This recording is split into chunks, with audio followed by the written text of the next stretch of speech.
Welcome to our session about the DSA's enforcement model. Now that we've unpacked several aspects of DSA compliance, we need to look at what makes the DSA different from earlier platform rules. Enforcement architecture. The DSA sets up a dual enforcement model. On the one hand, the European Commission has exclusive supervisory and enforcement powers for VLOPs and VLOCs, the very large platforms and search engines like Amazon, TikTok, or YouTube. And on the other hand, each member state enforces the DSA for all other online intermediaries through its national authority, the Digital Services Coordinator, or DSC. Besides, the DSCs, as the national regulators, have other key competencies. We come back to these in a second. So we basically have two enforcement realities, a centralized EU track for the biggest actors and a decentralized national track for the rest, within specific specialized national regulatory tasks. But who are those national regulators? Every member state must designate a DSC as the central authority for DSA compliance. That's the institutional backbone. And DSCs have several key tasks that connect directly to what users and researchers experience in practice. Handling complaints from users about alleged DSA breaches, certifying trusted flaggers and out-of-court dispute settlement bodies, granting vetted researcher status for data access under the DSA's Research Access Framework. But DSCs don't operate in isolation. They cooperate through an EU-level coordination mechanism, the European Board for Digital Services. The board's job is to support consistent application across the EU, which is crucial because platforms operate cross-border. But complaints and oversight often starts nationally, so cooperation is key. Before we move to the Commission's investigative toolkit, it's worth pausing on trusted flaggers, because they sit right at the intersection of user reporting, platform processing, and enforcement oversight. At the moment, there are a little more than 40 trusted flaggers accredited across the member states. Trusted flaggers are certified expert entities on one or more illegal content domains whose notices must be prioritized by platforms.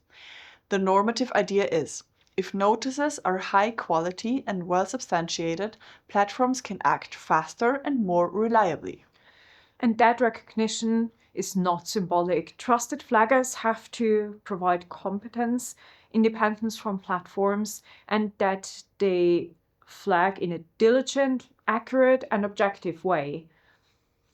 If their notices are sloppy or systematically wrong, the status that they have can be suspended or even removed.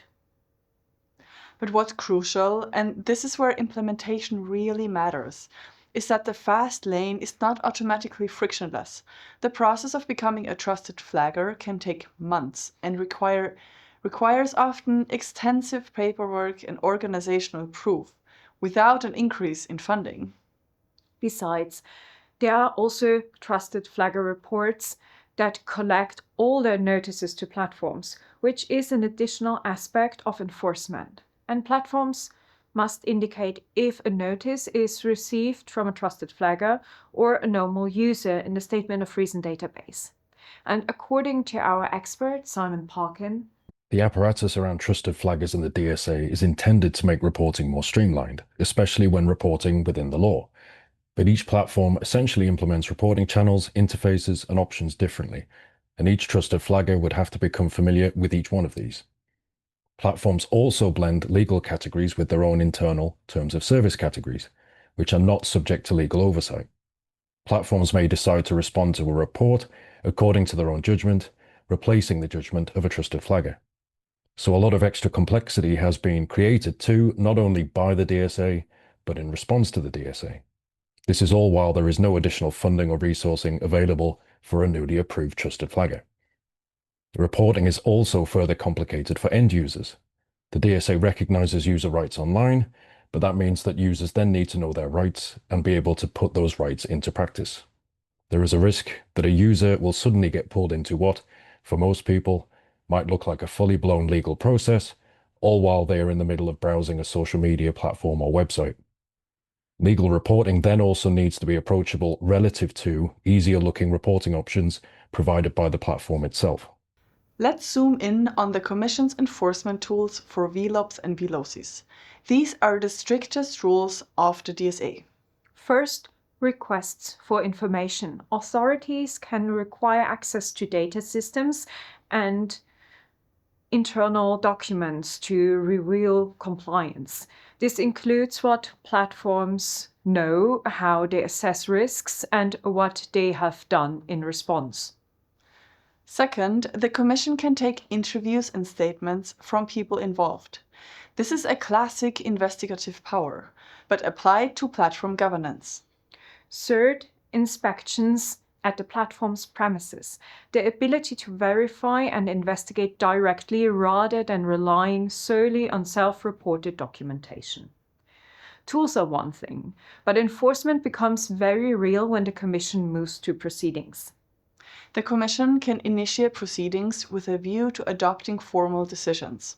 Those decisions can include preliminary findings and, crucially, a non-compliance decision, where the Commission identifies breaches and sets out necessary steps to achieve compliance. So basically, issue high fines. And because platforms are cross-border, the Commission can also request individual or joint support from relevant DSCs, especially where the suspected infringement affects specific member states or interest related oversight work. So the enforcement model is not EU versus national. It's more like a layered structure where competencies are split, but cooperation is built in. Enforcement without consequences is all bark and no bite. So the DSA attaches serious financial penalties for VLOPs and VLOCs. The headline number is up to 6% of total worldwide annual turnover for infringements, based on the preceding financial year. There are also periodic penalty payments, which can apply per day to push compliance forward, and separate penalty tracks for misleading or incomplete information during investigations. The logic is escalation. First, investigatory demands, then formal findings, then decisions, and if necessary, financial pressure. That's large enough to matter for global companies. The first fine of 120 million euros was issued in December 2025 to X for breaching data access rules, as well as rules concerning dark patterns according to Article 25 DSA, for their usage of the blue check marks that do make users think it's a sign of for verification, but in reality the check marks are just an indication of a subscription. Now, where does the user sit in all of this? The DSA doesn't only regulate platforms, it also builds user right pathways and new rights. First, users have the right to complain to their national DSC regarding alleged breaches. Second, there's a right to compensation for damages suffered due to the infringements. This connects platform governance to remedies beyond your content stays up or goes down. Third, the DSA supports representative action through qualified entities, meaning users don't always have to act alone, according to Article 86 DSA. And finally, internal complaint handling mechanisms and out-of-court dispute settlement bodies offer an additional route that sits between platforms, users, and courts. So the enforcement model is not only institutional and punitive, it also tries to make platform governance contestable from the user's perspective. To close this chapter, the DSA's enforcement model is designed to turn platform governance into something that can be supervised, evidenced, and corrected, not just debated. by splitting responsibilities between national digital service coordinators and the European Commission. The system combines local access points for complaints and coordination with a central authority that can act decisively for VLOPs and VLOCs. And what the recent proceedings show is that enforcement is meant to be iterative and evidence-driven. Information requests, interviews, inspections, commitments, and, where needed, formal non-compliance decision and meaningful financial penalties.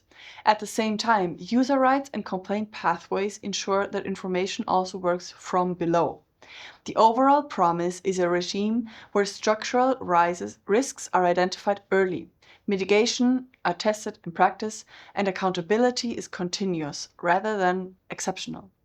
Thank you so much for participating in our course on the DSA.